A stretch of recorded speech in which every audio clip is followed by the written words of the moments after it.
The girl confesses her love to Mako, but due to various issues at home, he can't return her feelings and turns her down.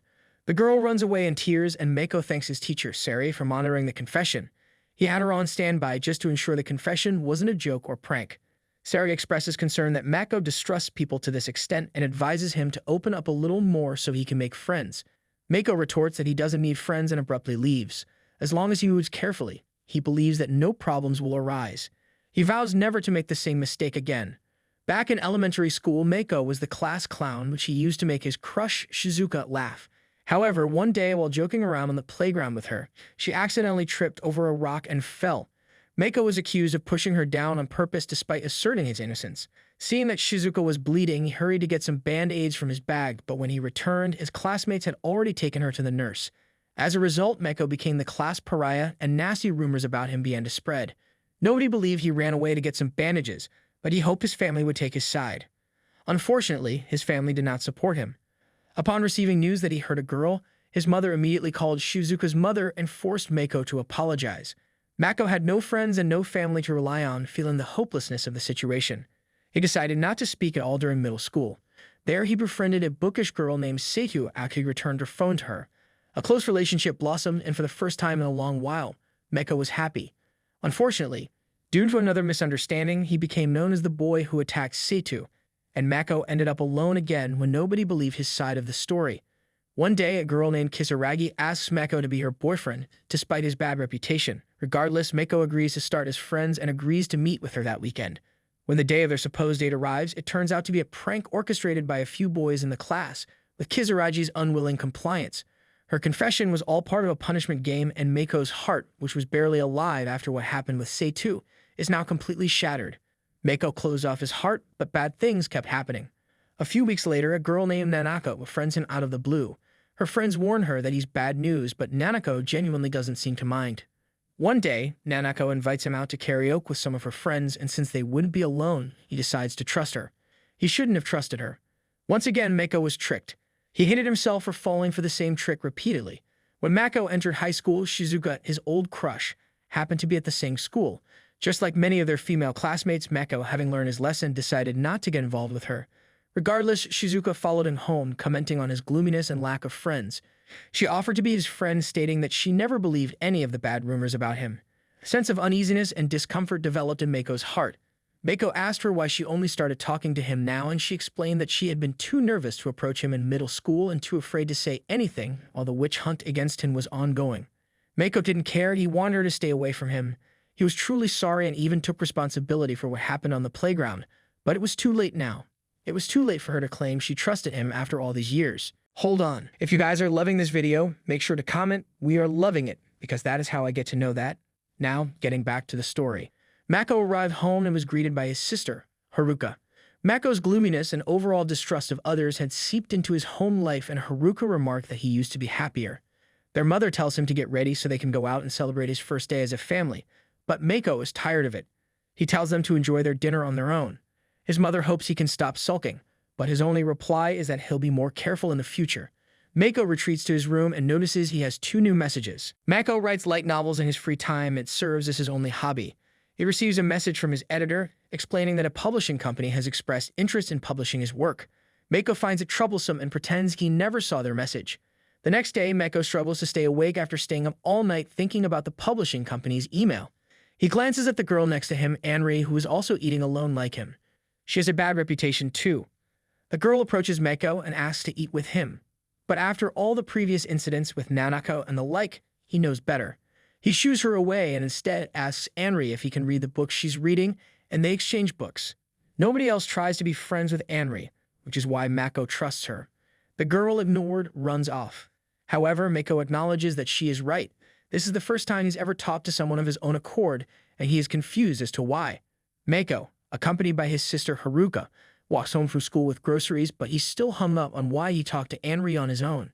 When he spots Anri walking along the road, smiling at something on her phone, Haruka also notices her and calls her a delinquent when she passes by. She squints, and Mako wonders what that was all about.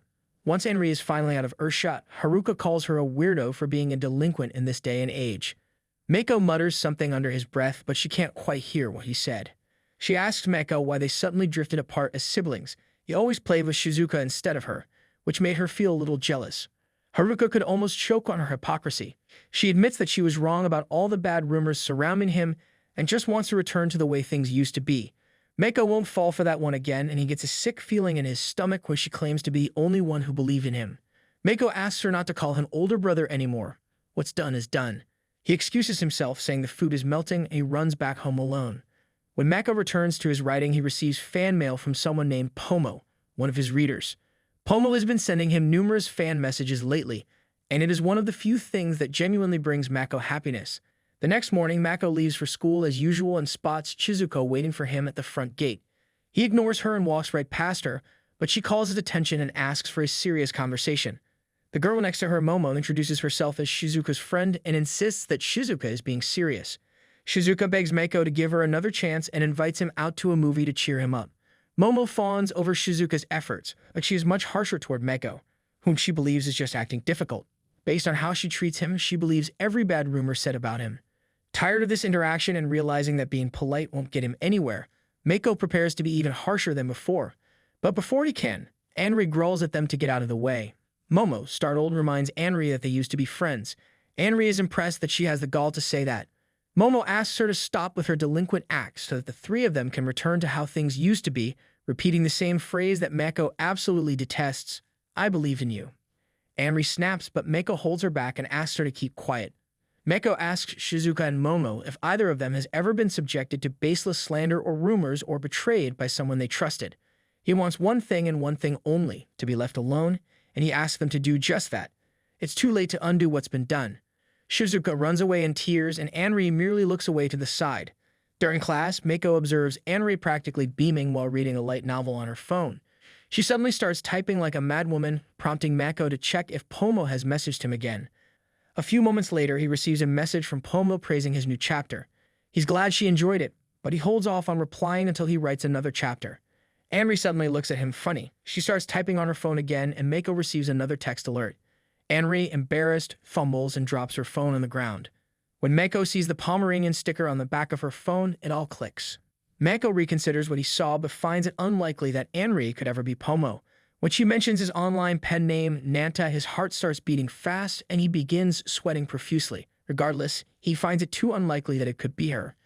It's all one big coincidence, and he decides to delete her text as soon as class ends. The entire day passes without Mako ever deleting the message. Just holding his phone is making him nauseous, but at the very least, the final homeroom of the day is about to begin, which means he'll be home in no time. Mako glances at Anri, who has her usual guarded and closed-off aura. Mako is interested in her, but he decides that it's better not to get involved with her. Sari announces that the school trip is coming up and advises them to just form groups with their friends as soon as homeroom ends. When homeroom finishes, Mako gets up to leave. Anri tries to talk to him, but he leaves before she can say anything else. Frustrated, she kicks her desk and tells him to stop trying to be friends with her. She storms out in a huff, prompting S to ask him if he's friends with Anri. She has underwent a dramatic makeover upon entering high school, but she's definitely the same girl from the library incident, just like Shizuka. S tries to coax Mako out of his shell, admitting that the time they spent in the library was fun. She even entertains the idea that he was her first love. This reminds him that Haruka, Nanako, and Kizuragi are all also attending the same school, but Mako has committed to completely wiping them from his memory. S wants to be friends with him again. Ignoring Mako when he says there's no need, S claims to have learned from romance games that as long as she learns from her mistakes, she can right any wrongs. She brings out her old glasses to charm Mako, but he remains firm. He won't let himself get sucked into the good old days anymore. He feels empty. He brings out his phone after receiving a notification, leading S to believe he plans to take a picture of her instead. Mako reads a message from Pomo, stating she's excited to read his next chapter. Mako ignores S and goes home, reflecting on what Pomo, or rather what Anri, sent. He concludes that there's no possibility for him to betray her. If anything, he'd be the one betraying her if he didn't put out another chapter. Mako doesn't know if he'll ever finish his story, but what he can do is finish the next chapter. When he arrives home, his mother invites him on a shopping trip with Haruka, but Mako claims he's meeting a friend. Mako insists they go on without him, but his mother, tired of his stupid attitude, tells him to let go of the past already. This strikes a nerve. She and Haruka used to go places together without him, and she even skipped his middle school graduation. He can't change his troubled past, and he knows his mother hasn't changed at all. People don't change that quickly. Mako leaves anyway, explaining that he has a friend to meet. Hermaga asks him if he can stop meeting with his invisible friend and go out with her and their mother instead. Mako sarcastically replies that her words aren't reliable. He leaves knowing that she and their mother will likely be going to the new mall that just opened. Instead, he heads to an older shopping mall. Thankfully, the food court is empty and he can be by himself in peace. However, by sheer coincidence, Anri is at the food court too, and he spends a few moments, maybe even minutes, watching her various reactions while reading a web novel. Finally, she sets down her phone and starts typing.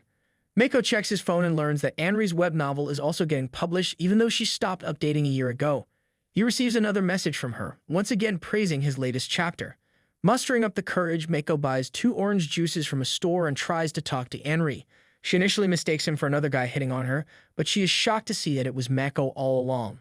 While sitting together, Anri tries to ask Mako if they can be friends, but he cuts her off before she can and says he doesn't feel like being friends with her either.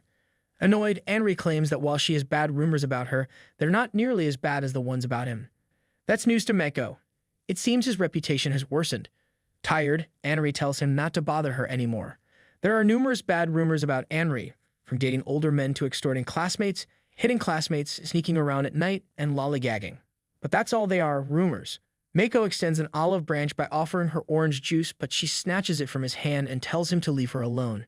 Mako grabs her arm before she can throw it, but this causes the drink to spill on his clothes. Anri apologizes, but is also quick to point out that he's also at fault for being rude to her. His actions do seem frustratingly contradictory. She asks him what he really wants, and Mako gives it some thought. He tells her he doesn't want to be friends with her out of fear of being betrayed, and likewise, Anri tells him she doesn't want to be friends with him for the same reason. He asks her why she suddenly stopped writing, and she suddenly gets flustered. She asks him how he found out, but it's not like it was that hard to piece it all together.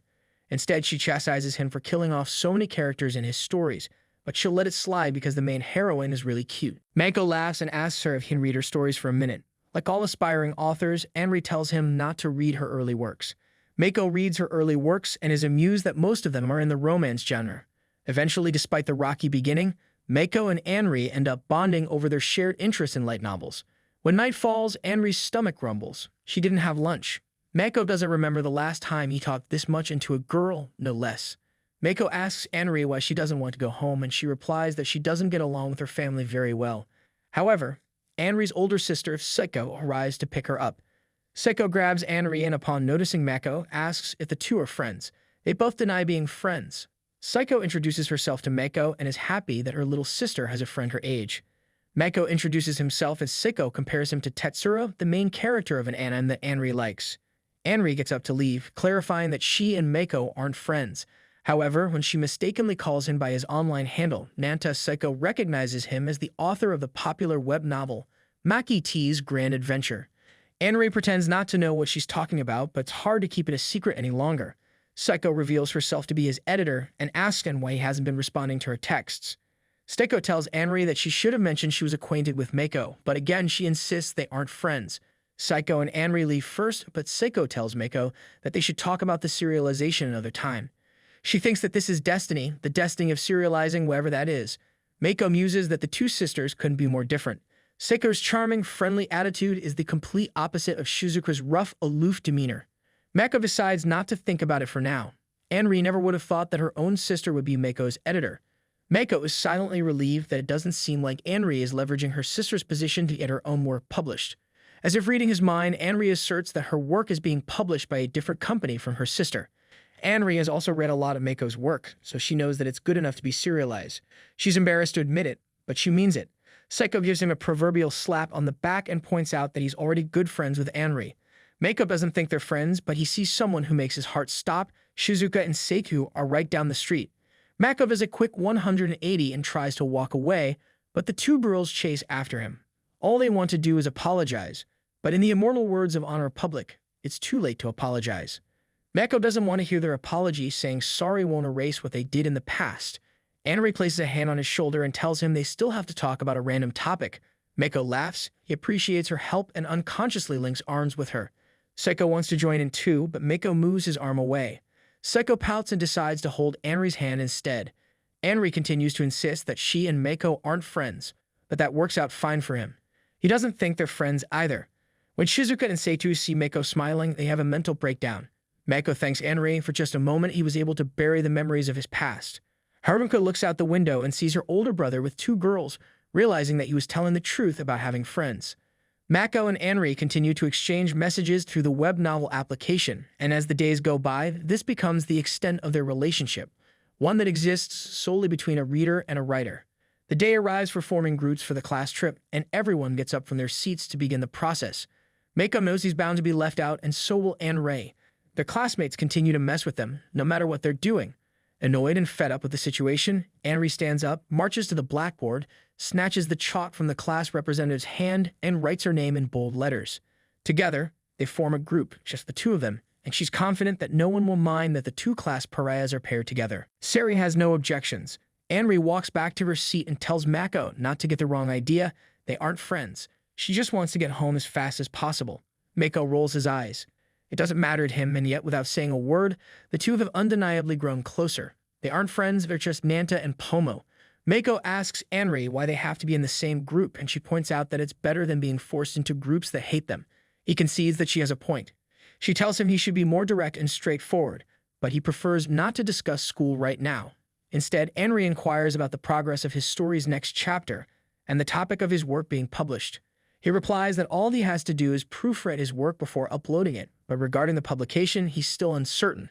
While he's honored that management thinks his work is good enough for print, in the end it's still just a hobby, and given his age, he might cause trouble for his parents. Anri notices him being quiet and tells him there's no need to rush. His meeting with Siko is still tomorrow. Despite Siko's demeanor, she's quite serious about her work. So serious that she's never had a boyfriend. Mako's eyes widen. Anri seems to have a great deal of affection for her sister, but she downplays it by saying it's just because they're family. Mako wonders if his father, who hasn't been home in a long time, would approve of him being a light novel author.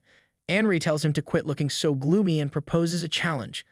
A light novel battle with the theme of their upcoming field trip and a word limit of 500 words. They'll write a short story and have Psycho judge which one is better.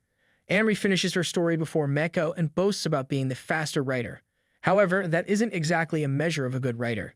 As they exchange phones to read each other's work, Mako begins to cry. Anri smugly asks if it's because her work is just that good. Mako smiles and replies that it is. The next morning, Mako skips breakfast as usual and heads to school. He stops right at the door and recalls his mother's words from the past and how they negatively impacted his childhood. He'll never forget them. The axe forgets, but the tree remembers. He wonders how she would react to his story being published, and he feels pessimistic about it. He decides not to say anything for now since his meeting with Seiko is still after school. Before he leaves, Haruka throws some mochi at him and wishes him a safe trip. At school, Sari calls Mako and Anri to the staff office. The two claim they aren't friends, but that's none of Sari's business. She's not here to tell them to lay low or not to make trouble. She's here to offer a listening ear. She won't tell them to make as many friends as possible because the truth is, sometimes all you need is just a few. Even one friend is plenty. What's important is that you can trust them. Mako and Anri have been hurt enough in the past to know they can never trust anyone again. Someday, somehow, someone close to you will betray you. Sari might know a thing or two about being betrayed, and she hopes they find someone they don't mind being betrayed by once or twice. Neither of them understands what she means, but at the same time, they glance at each other. Sari's business is finished, and she tells them they can return to their classrooms. On the way back to class, Anri wonders what that talk was all about. Mako doesn't get it either. Before they can continue, a girl calls out to Mako. The girl says she's always wanted to talk to him, but he doesn't recognize her and quickly assumes this is some sort of prank. Her hair is cut short, but she's Kizuraji, one of the girls who gave him a fake confession. Mako knows Anri is waiting for him, so he tries to cut their little reunion short, not that he wanted a reunion in the first place. Kizuraji asks him to hear her out, explaining that she was intimidated into making that fake confession. She was afraid her friends would hate her if she didn't. She claims she really does like him and would like to start over. Mako isn't his usual self. Usually, he would try to cut the conversation short, but right now he finds himself prying for answers from her. He doesn't want to have this conversation in front of Anri. Kizuraji invites him on a date this weekend, but he gives her the same answer as before. It's too late. Kizuraji cries and physically throws herself at him. Anri steps in, saying that Mako is currently busy planning the field trip with her. Kizuraji snaps at her not to get in the way of her and Mako, but Anri points out that she interrupted them first. Anri grabs Mako's hand and drags him away. Mako looks back at a fuming Kizuraji, ending up not seeing how red Anri's ears are. Anri sheepishly says that Mako will be late for his meeting with Seiko if he galleys any longer. She notices him staring at his hand and offers to hold it again. He replies that it would make her blush, so he turns her down. Anri makes a fist and dares him to say that again. During Shizuka's middle school graduation, she tries to speak to Mako, but he replies in an overly polite manner and excuses himself. Shizuka is confused, but since she'll be attending the same high school as him, she decides to speak to him again there. Back in the present, Shizuka recounts her encounter with Mako and Anri to Haruka and Seitu. This gives credit where it's due. Anri does look kind of hot, and she's jealous of her smooth skin. The three girls discuss what kind of girl Anri is, especially since she has her own share of bad rumors. All Seitu knows is that people call her a delinquent, but she notes that Anri is always alone in the classroom. At the very least, they know she's friends with Mako. Haruka remembers that Kizareji was also looking for Mako, though she didn't take her seriously at first. Shizuka shares a rumor that Kizareji was once good friends with Mako, and they're not surprised. Haruka remarks that Kizareji is quite popular with the boys, despite her plain and quiet appearance. Haruka also recalls another girl named Nanako, but she deems her and Kizareji irrelevant to the conversation. Haruka brags that this morning Mako was kinder than usual since he accepted her mochi. Shizuka and Seitu have no idea what this girl is talking about, and Haruka explains that Mako isn't as scary or guarded as before, and she thinks it might have something to do with Anri. The mood suddenly grows somber. The three girls acknowledge that they have feelings for Mako, but they also know they made a mistake. In a flashback to the playground incident, Anri was too preoccupied with her wound to realize Mako was being blamed as the bad guy. She wanted to say it was all an accident, but due to the heated atmosphere, she froze up. She couldn't bring herself to tell everyone they were making a mistake. Hold on. If you guys are loving this video, make sure to comment, "We are loving it," because that is how I get to know that. Now, getting back to the story. For a young child, their early years shape who they become as adults, and being made a pariah at such a young age had a profound effect on Mako. She feared Mako would remain gloomy and detached well into middle school, and she knew she had a duty to clear his name. However, afraid she'd be blamed for not speaking up from the beginning, she took the coward's way out and stayed silent. She thought she could make amends in high school, but life is never that easy. Haruka somberly says she knew it. She heard about the incident in the school year and how his classmates reacted to her brother. When she talked to her friends about it, they claimed Mako was a violent boy who only acted nice at home. They even said that because Mako wasn't the real son of Haruka's mom, he'd grow up all alone. When Haruka came home that day, she told her mom that Mako hit a girl, speeding up Mako's ruin. At that time, Mako spent a lot of time playing with Shizuka, but Haruka wanted him to pay more attention to her. She thought that if she troubled him a little and showered him with kindness later, it would work out. That's textbook manipulation, and it's very toxic. Predictably, it didn't work, and Haruka realized it too late. Now their relationship is strained, and all Mako does is give her empty responses. She truly regrets not being kinder to him sooner. Haruka shares what her mistake was, the rumor that Mako attacked her. She thought he had attacked her too, but on the day of their middle school graduation, an anonymous source told her that Mako was only trying to protect her from things falling off the shelves due to an earthquake. Stegu couldn't quite grasp it at first. She knew there was an earthquake that day, but she was surprised Mako jumped on her. At that time, all she heard were people saying he assaulted her. She knew deep down that Mako would never do those things, but suddenly, people started paying attention to her by calling her cute. She was a gloomy girl and had never had this many people notice her before. She was happy about it, and because of that, she didn't immediately ask Mako for his side of the story. Because of that incident, she became more popular and began dressing stylishly.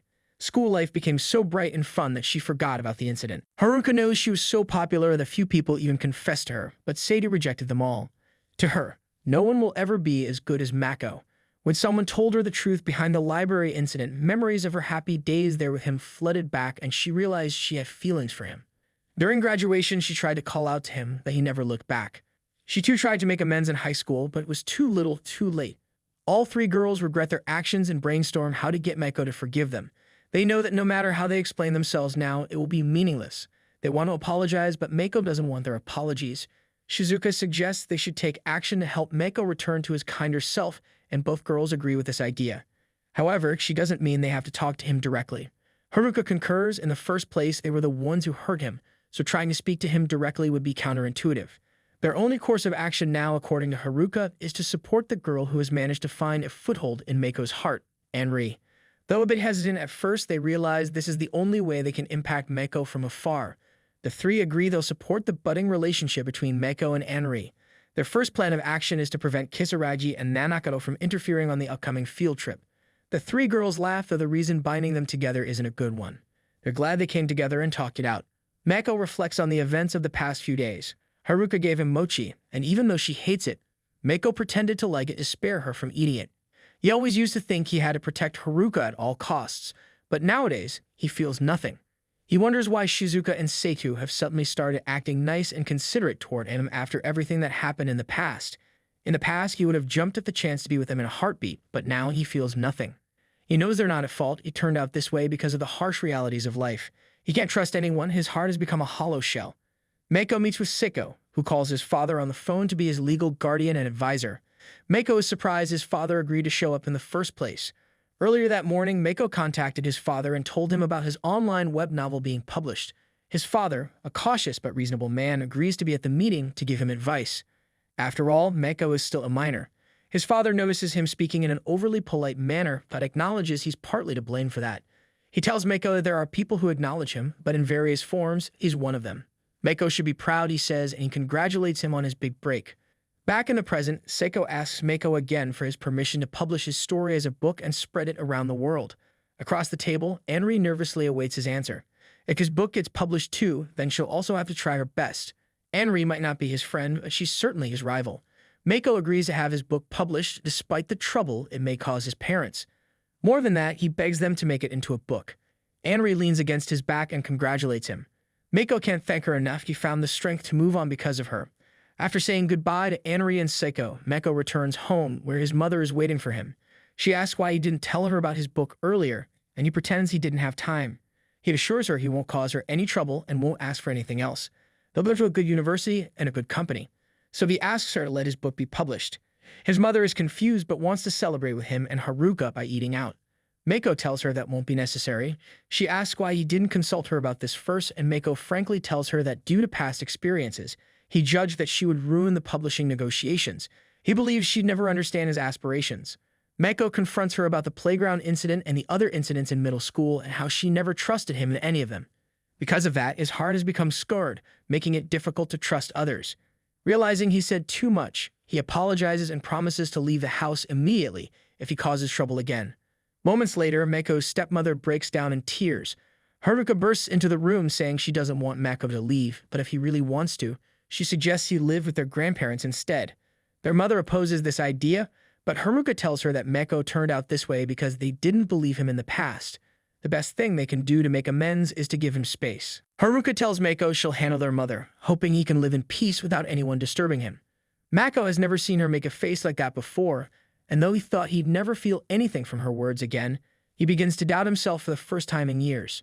Mako pats her on the head and thanks her. Haruka cries and promises to send him off with a smile. The next morning, Mako bumps into Anri on the way to school. She's curiously wearing a pair of glasses. He shares that a lot happened last night, so Anri decides to go ahead. Mako wants to walk with her, but when she brings up the possibility of him getting involved in her bad rumors, he replies that it's a little too late for that. He just really feels like walking to school with her today. He asks her about the glasses, but she ignores him. Earlier that morning, Mako's mom gave him a key to their deceased grandparents' house and all of the New Year's money she saved for him over the years. She isn't quite ready to see him off yet, but promises to talk to his father one day so they can have a proper conversation. She reminds him to eat well, do his laundry, clean his room, and spend his money wisely. But above all, she tells him he's always welcome to return. Just like that, Mako is living on his own without any preparation. Anri is a little jealous of him. The house is already furnished, but he still needs to buy a few things before he can truly start living independently. Anri offers to go shopping with him. Mako never thought things would turn out this way, but as far as Anri is concerned, it's a good thing. She points out that his mother also needs some time to come to terms with how things turned out. Suddenly, Anri stops in her tracks. She realizes that this means he won't be coming to the food court anymore. Mako realizes it too. He only went to the food court because he didn't want to go home. Instead, Mako tells Anri she's free to come over to his place anytime she wants, though he'll still occasionally go to the food court. He doesn't want to stop talking with her there. Anri is a bit embarrassed the prospect of going to a boy's house alone, especially since they aren't friends in the first place. She asks if she won't be a bother, and he insists she can come over. At school, Mako and Anri can feel people staring at them, and Mako remarks it must be because of her glasses. Anri replies it must be because of the stupid smile on his face. When Seitu arrives at the classroom and spots Mako and Anri talking, she smiles. Suddenly, a random girl named Mizuki walks up to Mako and starts talking to him. She seems to think he and Anri are a really good match and is glad she didn't confess. Anri, being a silly goose, puts Mizuki in a chokehold. Anri snaps at Mizuki and asks why she thinks she and Mako are a couple. They aren't even friends, or so they claim. Mizuki pats her head. She isn't very threatening with glasses on, but to answer her, Question: Mizuki says she overheard Mako inviting Anri over to his house. Anri saves their skins by dragging Mizuki away, but Anri's mood has already been ruined. Instead, she suggests they start planning what to buy for Mako's house. He thinks of buying a cup, but not for him. For her. For a man who's emotionally closed off, he's one smooth operator. Mako and Anri visit the local shopping mall and buy everything they need, but they don't pick up a new cup. Anri doesn't see the need since she's sure his grandparents' house has spare tableware. Besides, they're just there to write books and nothing else. It's not like they're friends anyway. Anri hurries him up so they can go home, but Mako stops by the restroom first. While waiting, Anri opens her phone and starts reading the new chapter of Mako's web novel. You know what that means. She's about to get hit on. I stand corrected, it's her old schoolmates who seem to have some history with her. They sarcastically ask if she's waiting for a friend, knowing full well she'd never be able to have friends. Unable to say anything, Anri just clutches her shopping bag and hopes they'll stop. They don't stop. They bring up her cringeworthy web novel and how Momo grabbed her phone and shared it with the rest of her class. The girls discuss calling Momo so she can join in, and Anri finally finds the courage to stand up for herself. Mako returns just in time, like Gandalf at the Battle of Helm's Deep. She leaves with him while her old friends are shocked that she's with such a handsome-looking boy. One of them tries to sully Anri's name and invites Mako to hang out with him instead, but what really irritates Mako is when they badmouth Anri's light novel. He snaps at them to never go near Anri again because she's his precious friend. The girls are left speechless and Mako grabs Anri's hand so they can go home. Anri starts crying and he tells her that doing that is ruining her delinquent image, though he did cry once when someone threw a rock at him. Mako rummages through the shopping bags and gives her a monkey mouse cup. He noticed her eyes light up when she was looking at it earlier, so he thought to buy it for her. This is his token of appreciation for her help today. At that moment, Anri finally understands the meaning of Sari's words, to find someone you can completely trust. She decides that she wouldn't mind being betrayed by Mako at all. At that moment, did they become friends?